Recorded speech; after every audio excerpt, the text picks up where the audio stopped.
Now, the other big news out of this year's budget is that for the first time, influencers were invited to yesterday's media lockup. Some of them even had their expenses, including travel, paid for by the federal government, we understand. All up, there were 13 content creators covering budget issues. You know better than anyone in Australia right now what gives you hope for the next generation, not just as a politician, but as a person. I'm optimistic that if we seize the opportunities which are there, Australia can have an even stronger future.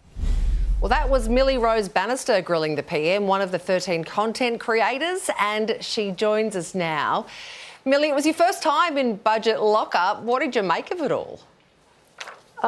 It was a memorable experience, to say the least. If I ever wanted to work in politics, this would be a great little insight into what it actually feels like to be locked up without contact to the outside world. Yeah, wow. Now, you're an advocate for better mental health, which is very important, but I would have thought reading hundreds of pages of budget documents would be the worst thing you could ever do for your mental health. Fair point.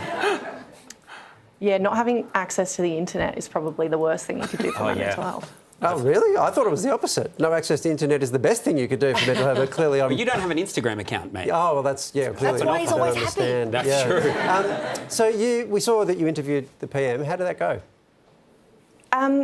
Great. I mean, I threw my question out there and I think it was a strong question. I think it's really important that we discuss the fact that 1 in 2 Aussies, young Aussies particularly, are super anxious, chronically anxious about our future. And what did he have to say? Well, you saw. See previous discussion about internet, but anyway, I'll leave that alone. The thing about it is he spoke to you and then earlier today he had this to say in Parliament. We just saw it. Let's see it again. Well, Mr Speaker, they are delulu with no salulu, Mr Speaker. They are completely delusional. All right, was that your fault? It actually wasn't. But I do think the way that politicians are engaging with, influencers and non-traditional media is fundamentally changing. So I don't blame him for trying to throw that in. That was a bit cringe, though, wasn't it? A little bit cringe? Yeah. Yeah, no, absolutely. Why do you think the government wanted the influencer coverage?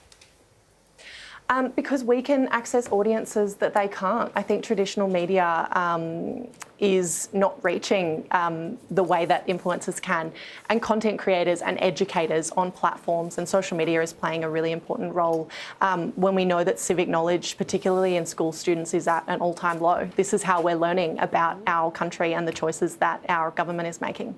How would you advise Jim Chalmers on how to go viral on budget night? Should he do a Get Ready With Me video? Maybe dropping something really crucial to youth mental health, that would go viral. I don't understand the algorithm at all, apparently. Clearly not. Millie Rose, thank you very much for joining us.